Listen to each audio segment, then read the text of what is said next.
Holiday presents, in the red corner, the undisputed, undefeated Weed Whacker Guy. Champion of hurling grass and pollen everywhere. And in the blue corner, the challenger, extra strength Holiday. Eye drops that work all day to prevent the release of histamines that cause itchy allergy eyes. And the winner by knockout is Holiday. Holiday, bring it on. Welcome back to another edition of the Disney Dish Podcast with Jim Hill. It's me, Len Testa, and this is our show for the week of Schmurz Day, July 3rd, 2023. Happy birthday, America. On the show today, listener questions, a new tool for finding cheap DVC rooms, and would you pay more to see extra special effects in a ride? Disney thinks you might. Then in our main segment, Jim continues the history of the Walt Disney World Speedway. Let's get started by bringing in the man who says that it's against company policy to answer your phone with, "For God's sake, what now?" no matter how good it feels. It's Mr. Jim Hill. Jim, how's it going? Oh, well, look, you only have one opportunity to make a first impression. And given that my business card actually features the phrase whiny baby man, this is actually an issue I struggle with on a day-to-day basis. I mean, I'm so terrible when it comes to phones. I've now decided the only way I can communicate with the outside world is through the use of semaphore. So as I look out my front window... Flags. Yes, that's it exactly. I have a bunch of sweaty workmen erecting a 100-foot tall platform, which I will soon be standing on top of, waving flags, communicating with people to the effect of, "No, I do not want to extend my automobile warranty." Well, it's a lot of hand waving, but you can also count that as aerobic exercise. So there's that. Again, great idea. All right, Jim, let's do a quick shout out to subscribers over at disneydish.bandcamp.com. Thanks to new subscribers Brian Fleming, T. Bermuda Sands, Candace P., and Disney Dad Barkowitz, and longtime subscribers JGWDW, Gregory Nichols, Cody P., and Daniel San 05. Jim, these are the cast members who train other cast members to be face characters in the Magic Kingdom. These folks take over after the character candidates have learned the basics of autographs, smiling, and small talk, and teach them more advanced but just as important skills, including negotiating with the supernatural unions in the Haunted Mansion and mediating the long-running turf war between the Country Bears and the Enchanted Tiki Birds. True story. You opened the doors to so many facets of the Disney parks I never knew. Yeah, you think it's sharks and jets, but it's really bears and birds. There you go. Yeah. So, all right, Jim, let's do the news. And it's a pretty light news week. Mm-hmm. One thing is that per park pricing is now known for Genie Plus, which went into effect this week. So if you want to do multiple parks, obviously you need a valid park hopper ticket for that. It was $27 on the day it came out. Magic Kingdom was also $27. Hollywood Studios was $24 for Genie Plus. But then Epcot was only $18 and Animal Kingdom was $16. So that's relatively inexpensive for Genie Plus. But again, with the Animal Kingdom, you get there early enough, you might not even need it for anything at all. Yeah. We'll say these prices fluctuate. My guess is that this is a floor, not a ceiling. Okay. Also, Jim, you remember our friend John Tierney, the one who figured out which Disney hotels were being offered in those Priceline and Hotwire hidden deals? God, I love that story. Yes. Yeah. Okay. So John's built a search engine to find DVC deals on points rentals. And it's available at tinyurl.com/JJTDVC. So the interesting thing here is lots of sites offer DVC point rentals. John's site consolidates all of that data, which means you only have to look in one place. But also, if more than one place has DVC points for rent for your trip, it's easy to see which one is cheaper. Also, John tracks the cost of those rooms over time, so you'll know if the deal you're looking at is better than average. And this is really the big thing for me is context. Like, how do I know whether $500 a night for a DVC room is a good deal or not, right? So on our internal Slack channel this week, John pointed out this 2-bedroom at Kidani that's available at David's DVC for 4 nights starting July 12th. And it's a rate of $413 per night all in. Not only is that rate almost 70% off of Disney's rack rate for that room, it's $500 a night less than the average DVC point rental for that room. So fantastic deal, and John's tool tracks all of this stuff. Yeah, this is what we've been saying. So a couple of years ago, I thought, DVC rental deals are really the best value, the best discount you could get on Disney lodging. And I wanted to build a tool for a while, and then John went out and did it. But it's really impressive stuff. So you can not only search for deals, you can search for like partial stays and stuff like that. Yeah, it's working out really, really well. So anyway, it's tinyurl.com/JJTDVC. Take a look. And hats off to Mr. Cherney for doing all the heavy lifting here. Yeah, fantastic job. All right, Jim, time for listener questions. Lots of suggestions for our listener, Julia, who last week wrote in to ask how she and a friend might freshen up for dinner at Citrico's after a full day at the Magic Kingdom. So several listeners, Jim, including Aaron and Erica, suggested getting a day pass at the Grand Floridian Spa, which has showers, air conditioning, and refreshments. That's a great idea. Yeah, not bad at all. Yeah, so that's also an option, Joy. Also, listener Matthew wrote in to say, in a previous episode of the Disney Dish, you made a comment regarding the pizzas from Pizza Rizzo, that they could be bought wholesale. I was wondering if you know where people can order them from. All right.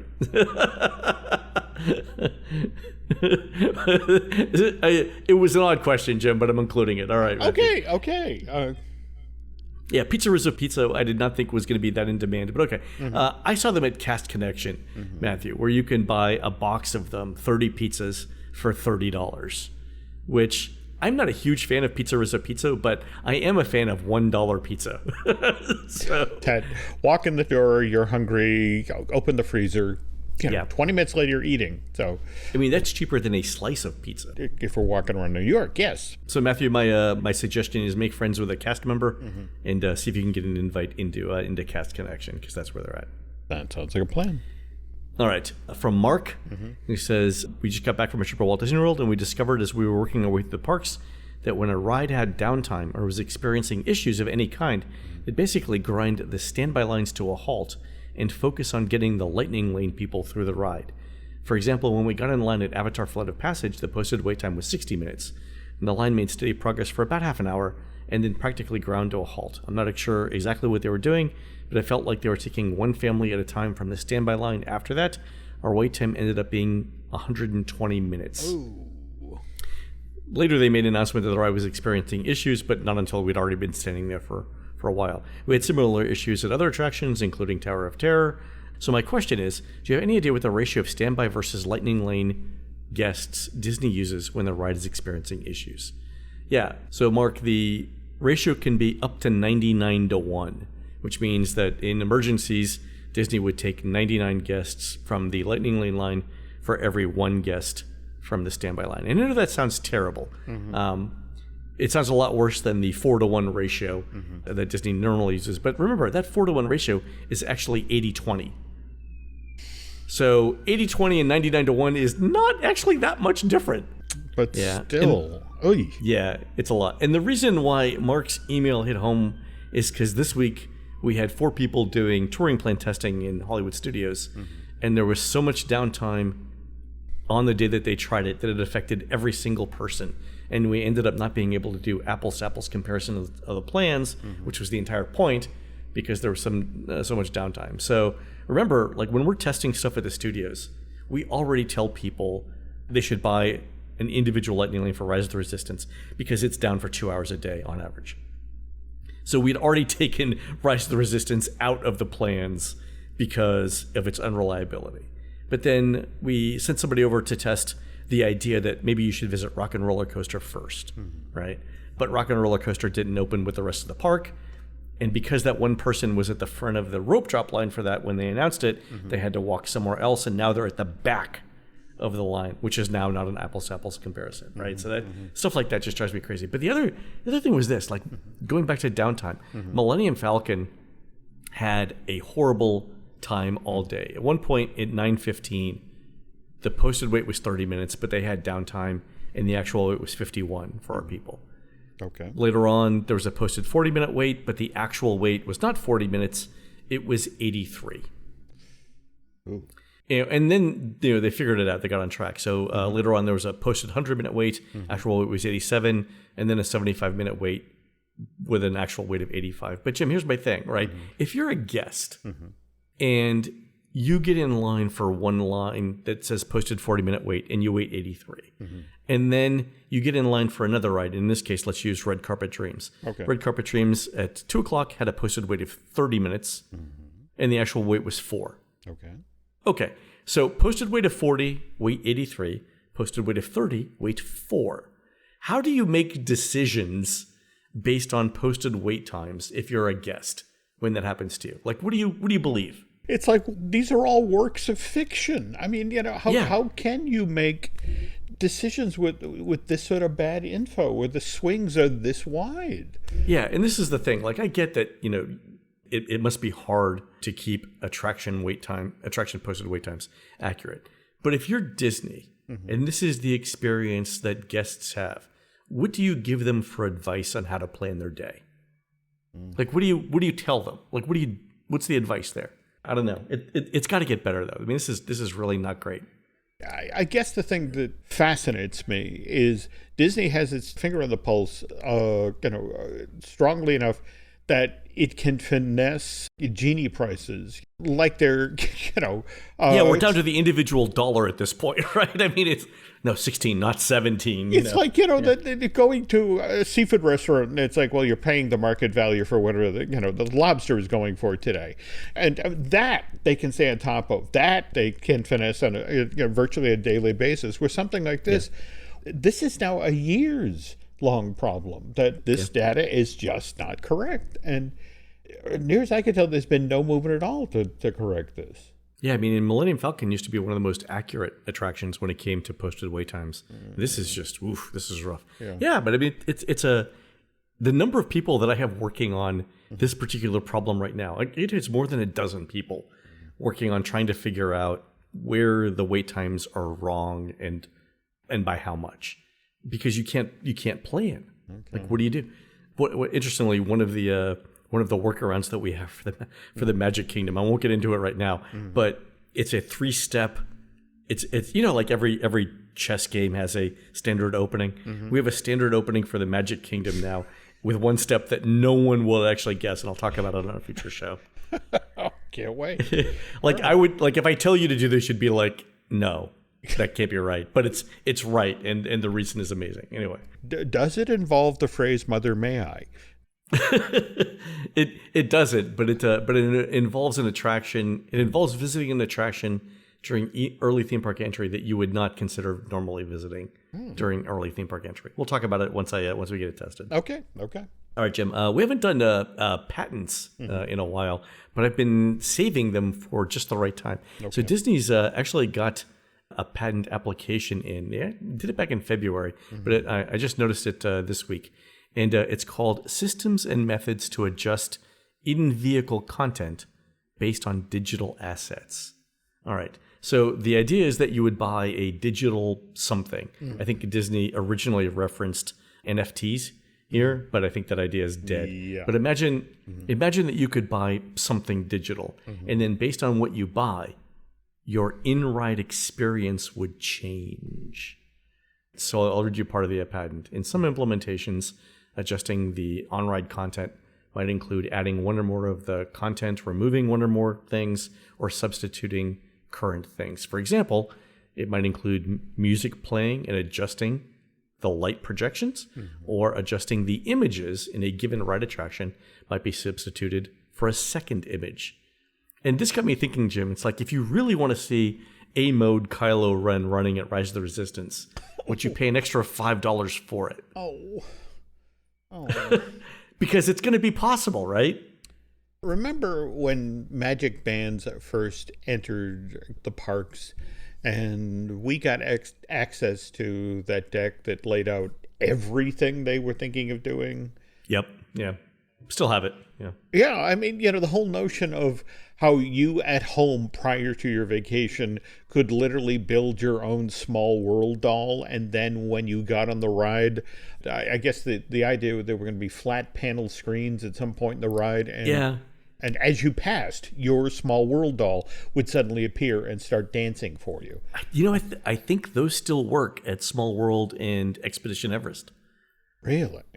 Yeah, I mean, I haven't looked in a few months, but I mean, the last time I went out searching for them, they definitely worked again. Yeah, I remember that. Okay. I mean, the thing I was thinking here is, I mean, it was a way of adding more upcharges to attractions. Yeah. While still keeping the basic experience the same for everyone else. Like, imagine you could go through Spaceship Earth, but instead of getting the regular narration, you pay $5 or whatever, and you get Kermit the Frog doing the narration. Like that would, for $5 I might do it. Okay. Once. Okay. Yeah. Hi-ho, everybody. I mentioned that because I just finished watching the Muppets new Muppets series on Disney Plus with the Electric Mayhem. And? I thought it was great. I loved it. I thought it was really good. Cool. I love that the guest stars on the Muppets Electric Mayhem series, including everyone from pop stars like Kesha to Morgan Freeman.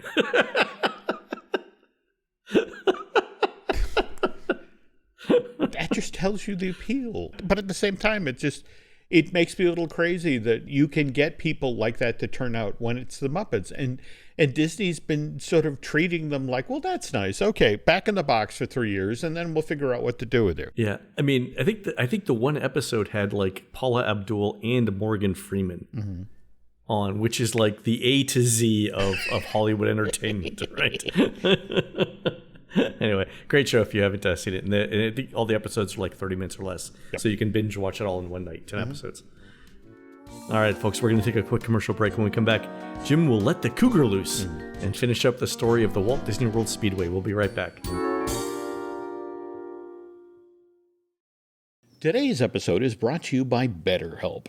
We're well into the summer of 2023, people, a time when a lot of us climb in the car and head off on a road trip. How many of you remember those triptychs we all used to get from AAA, which would tell you the very best route to take on the family vacation, where you could expect to find construction, which might slow down your drive, or better yet, warn you in advance about where you might encounter a speed trap? I used to love those triptychs, which makes me think, wouldn't it be great if we could get a triptych to help guide us through our personal lives? Something that would then reassure us that even when the path ahead, whether we're talking about our careers or a personal life, wasn't exactly clear, you still could get the sense that you were making the right decisions as you move forward with your life.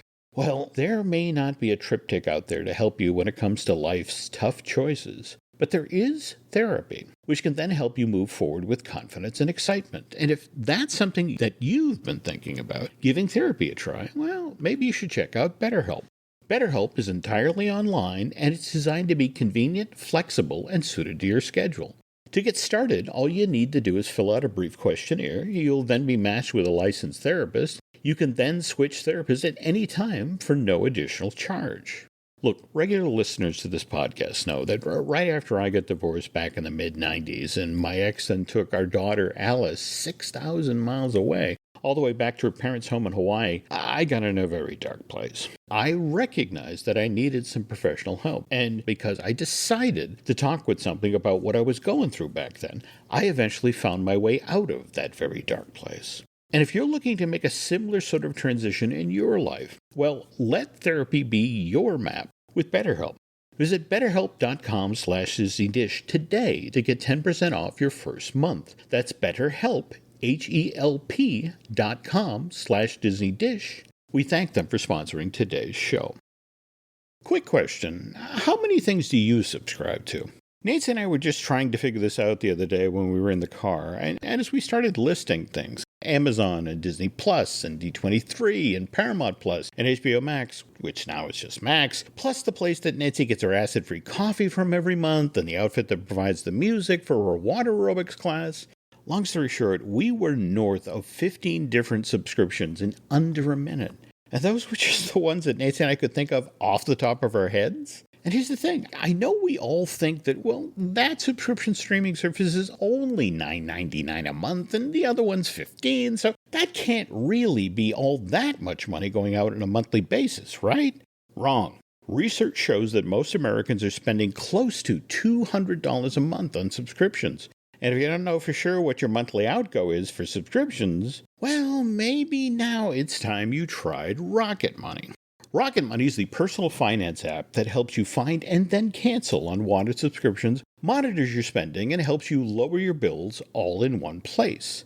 Rocket Money will help you quickly and easily find those subscriptions you don't want to pay for anymore. Just hit cancel, and Rocket Money will then cancel that subscription for you. It's that easy. Rocket Money also helps you manage all of your finances in one place and automatically categorizes your expenses. I was just using that aspect of Rocket Money the other day when I was filling out an expense report for a trip that Nancy and I had recently made to the Midwest. Plus, with Rocket Money, you can set it up to get an alert if something looks off about your finances.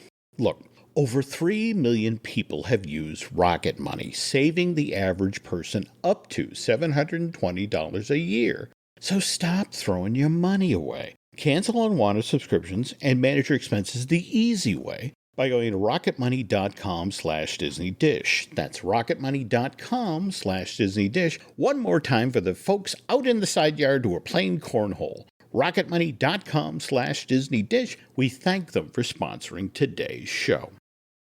The family that vacations together stays together. At least, that was the plan. Except now, the Dastardly desk clerk is saying he can't confirm your connecting rooms. Wait, what? That's right, ma'am. You have rooms 201 and 709. No, we cannot be 5 floors away from our kids. The doors have double locks. They'll be fine. When you want connecting rooms confirmed before you arrive, it matters where you stay. Welcome to Hilton. I see your connecting rooms are already confirmed. Hilton, for the stay.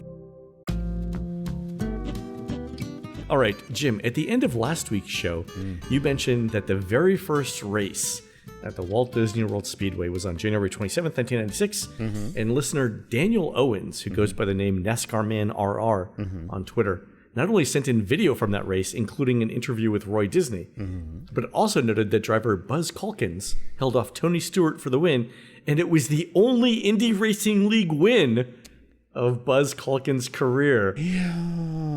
And thank you, Daniel, for sending that along. In fact, I touch on it in today's story because it's it's such a cool snapshot of when this thing was in operation. I mean, mind you, January of 1996, and it felt like the Walt Disney Company was on the verge of launching something really big here, a bold new enterprise for the company.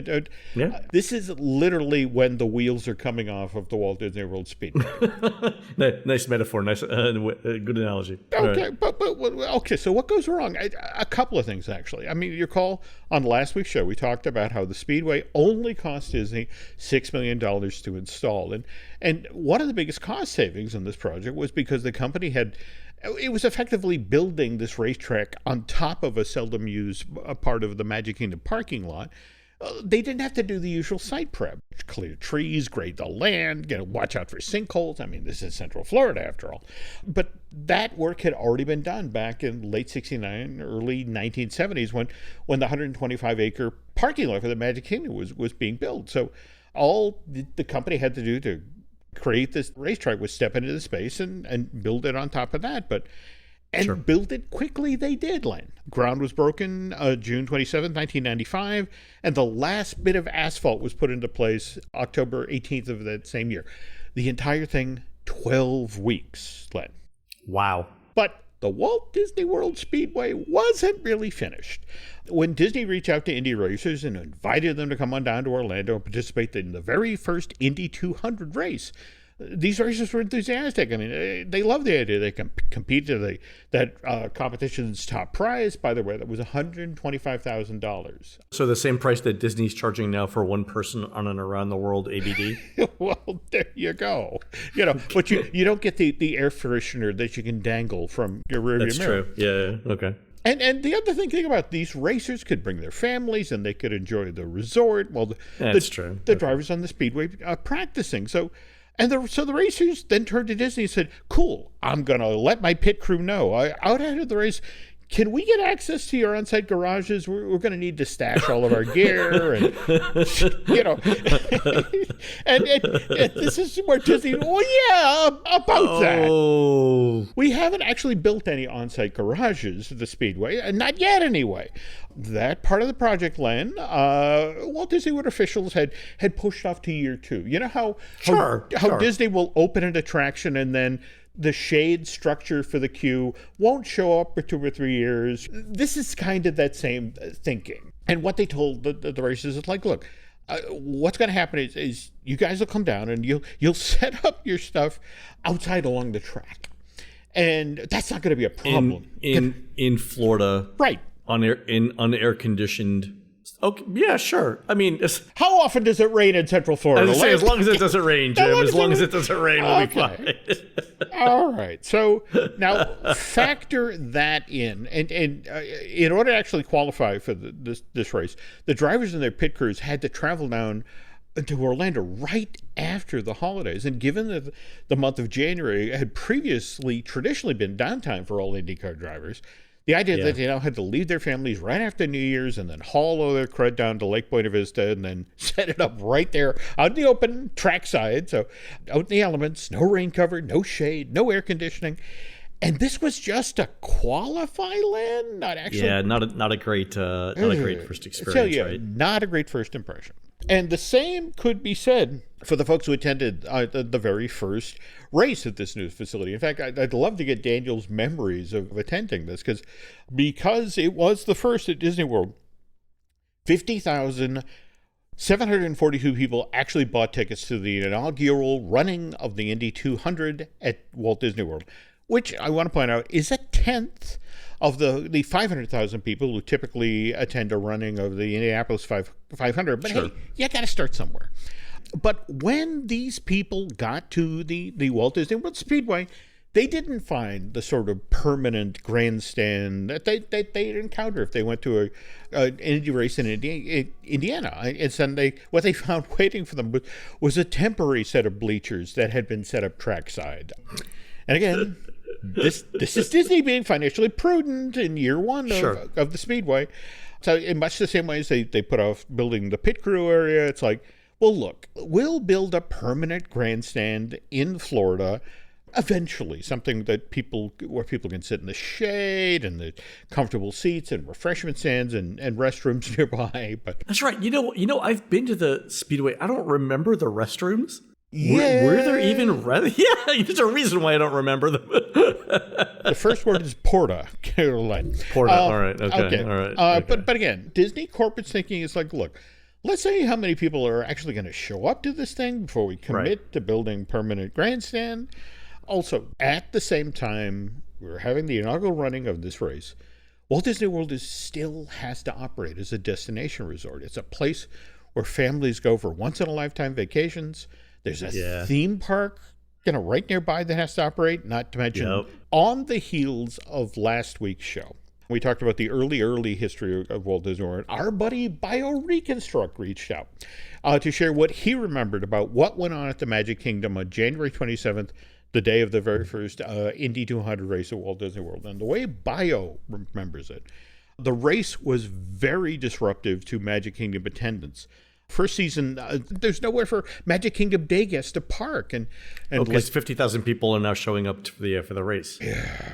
Okay. But now it gets worse. All right. Anyone who's ever been to the Indianapolis Motor Speedway knows that an Indy race is loud. In fact, there you go. All right. Okay. I was talking with Aaron Adams about this recently. He's the talented guy who edits the Disney Dish podcast, also my co-host on the Marvelous Disney podcast. And Aaron was actually talking about, I want to say this was last year during race week, where he actually went to the Indianapolis Motor Speedway and was down in the tunnel under the raceway, doing some recording, getting some amazing audio. But he was talking about how deafening it was to be there. So, all right, so picture this, Len. You're a family that has saved for years for your once-in-a-lifetime Walt Disney World vacation, and you've opt to splurge for a stay at the Poly because you love the idea of resting and relaxing in a tranquil, tropical setting. But you book your vacation for the very same week that the Indy 200 races are being run on the Speedway. And you now can't hear yourself think over the roar of 20 race cars going around a 1 mile long track at 180 miles an hour. Oh, yeah. I mean, just to put this in perspective, it's maybe a third of a mile from the racetrack to the Polynesian. Oh, like you can definitely hear those cars, and they were pretty loud. Like I remember being at the Poly and hearing the race cars doing testing. Here's the thing, Len, that an IndyCar race, typically it's 140 decibels, which, to put that in perspective, that's how loud it gets at a rock concert. So, not just the Poly, but directly across the way from where the Speedway was set up is Wilderness Lodge. All right. And yeah, you have some trees, sort of acting as a baffle there, or sound baffle. Still, not enough. No, not at all. Does money fix this problem, Jim? Oh. Okay. Would you like to stuff your ears full of dollar bills? Would that make the sound go away? What Len is referring to is on the day of the first real Indy race. I mean, yes, they are still out there. The folks who work the front desk at the Poly and the Wilderness Lodge. So that said, I did hear that they also got some complaints at the Grand Flow, the Contemporary, and even at Shades of Green. Yeah. I mean, I remember I heard one car on the track all the way over at the Poly. I can't imagine what 20 cars going full out would have been like. Well, but here's the thing. You walk into the lobby of the Poly or the Wilderness Lodge, and there was this enormous line of angry guests, And the folks at the front desk had been told, placate them, give them anything. So they were comping meals. They were comping theme park tickets. If you were really, really, really loud and insistent, they would comp your hotel room. And, it's now February of 1996. The inaugural run of the Indy 200 is in the rearview mirror. And all the compensation checks have been cashed. And that's the thing. All right. What's the damage? All right. Well, the thing that this is the report that slides across Michael Eisner's desk, to the effect of they spent almost as much on compensation for the people at the resort as it initially cost to build the racetrack. I mean, it was just wow. Well, again, think about it. Think about what it cost to stay at the Poly, and think what it cost to stay at Wilderness Lodge. And it was at this point Eisner was like, okay, we're going to pause any further spending on the Speedway, because the whole notion is, look, every time we have hold a race of this size, we're going to have to deal with this issue. So, all right, Disney begins to explore other ideas about, how can we mitigate this? I mean, for example, for the 1998 season, what they did, in fact, I think it's BioReconstruct who turned me on to the story. They had people park over at Epcot who were attending the race. And then now it's just a hassle. Well, no, that's it exactly. In fact, people had such a bad time getting from the Epcot parking lot then to the Magic Kingdom parking lot, getting off the bus, getting into the stands to see the race, that it directly impacted attendance the following year. In fact, Disney is waiting to see what they have for tickets, advanced ticket sales, before they start erecting these temporary grandstands. And they went from setting up for the 1998 race, again, for 50,000 attendees, 1999 race, after the Epcot Park at Epcot debacle, they only set up grandstands for 20,000 people. Yeah, I mean I've been in Disney half marathons with that many people. Yeah. Okay. This comes from a friend, I won't share the name publicly here, but would all come down to Orlando. Huge race fan, more of a NASCAR guy, but came down to watch the Indy race. And from the day of the very first race, he's coming back into the Wilderness Lodge, sees the line, for people complaining, and actually gets in it. And then, walks up, gets to the front desk and, yes, it was very loud. It doesn't mention that it was very loud because I was sitting in the stand watching the race. Well, whatever. And they comp him his room for his stay. And so he did this for 4 years, Len. Just, come down, actually watch the race, and then go down to the lobby and pay. And 4 years in a row, he got his stay at the Wilderness Lodge comp. Wow. And again, Disney's still handing out freebies, and it's still, the financials aren't working. They're not investing. So again, no pit crew, no permanent toilets. Yeah, nothing's changed. Yeah. Okay, freebies finally come to an end with the 2000 racing season. This had been an especially tough year for the Speedway. It'd been given a black eye when Sam Schmidt, following a crash, was left paralyzed. And also among folks in the circuit, the Walt Disney World Speedway, it now had kind of a bad reputation. It was either built too fast or was built on the cheap. And no real improvements had been made since all that work, those 12 weeks in 19... Well, wait a minute, I take that back, because the first summer after the initial race, because they were having drainage issues. They built in the middle of the infield a retention pond that was shaped like Mickey Mouse. And Still there. well, there. this is Lake Mickey. But anyway, 2000 racing season ends. Disney and Indy racing officials confer, and their concern now is Super Bowl 35, January of 2001, is going to be held in Tampa. And the thinking is, wow, if we stick with our usual plan here with a Saturday before Super Bowl Sunday, with the Super Bowl 35 being held in Tampa, nobody's going to want to be in Orlando. And do we really want the race to be held in front of empty stands? Really? You think no one would be in Orlando if the Super Bowl is in Tampa on Sunday? Because I've been to a Super Bowl in Tampa, and I stayed in Walt Disney World. I guess the other thing to remember here is that, and in fact, if you watch that video that Daniel shared earlier today, you have this imagery of that opening year with 50,000 people in the stands. And now remember, we after the parking over at Epcot debacle of 98, you dropped it to 20,000. You're already, you're losing strong visuals, and so it's like... you've lost 60% of your crowd, Yeah, and so there was talk at that point, well, look, could we maybe for 1 year, let's move it to Labor Day. And also, given the reputation that the Mick Yard had on the racing circuit now, for a time Disney actually kicked the idea of like, well, all right, should we build a new one? Should we do the smart thing and move it down by 192 and say make it part of the Wide World of Sports complex? Oh, that's an idea. I wonder if they would have built it there to begin with. I know. Would it have? Because then you've got all that other infrastructure right there. You do. But remember, the way we started out the story today, that they thought they were being smart by using all this already cleared, graded land in the parking lot. Yeah. Okay. Anyway, at this point, Michael Eisner has had his fill of IndyCar racing.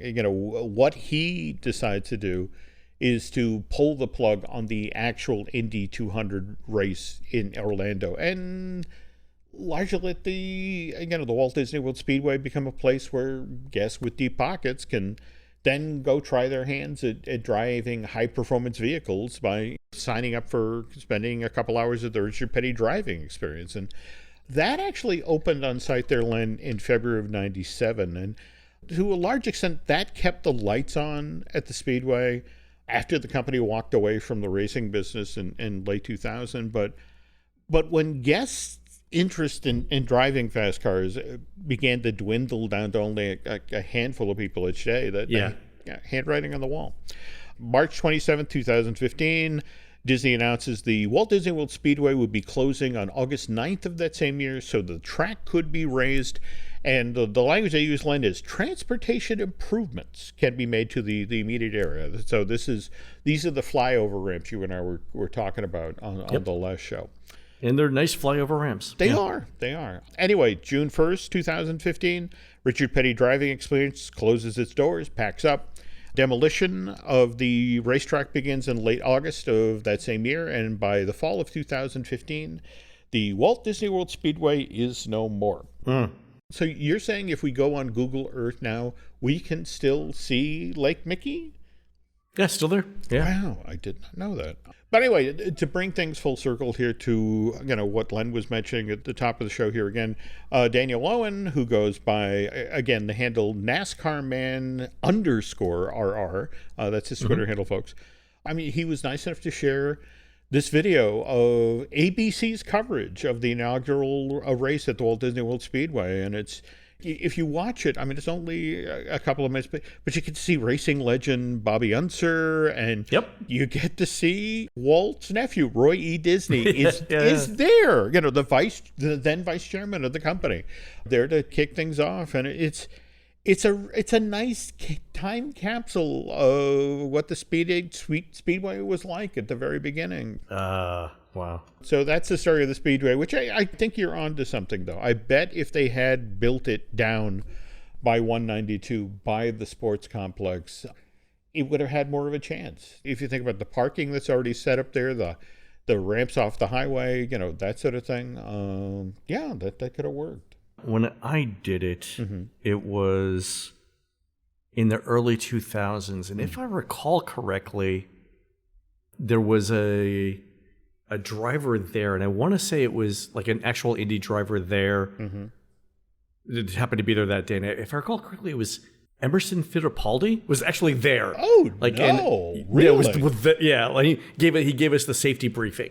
Wow. On it. Yeah, I know, right? So, I got, obviously I'm asking a million questions, right? So one of them was like, is there a restrictor or governor on the Indy cars? Because remember, there was the Richard Petty driving experience, but there was also the IndyCar racing experience. There was. And I like IndyCar better than I like NASCAR. And they weren't actually Indy cars. They were Formula 4 cars. So like everyone knows Formula 1. There's a Formula 2, 3, and 4. Yep. These were Formula 4 cars, but basically like for, kids. But it was, it was really interesting. Like they give you the safety briefing, and a lot of it was like, you can die. Like these are real cars. Yep. You can go at speeds up to 180 miles an hour. There are no restrictor plates on the cars, and they will go as fast as you want. So I'm asking him like, what do you mean as fast as you want? And he's like, well, the interesting thing about doing it was most people did not have the nerve to drive the car as fast as it could be driven.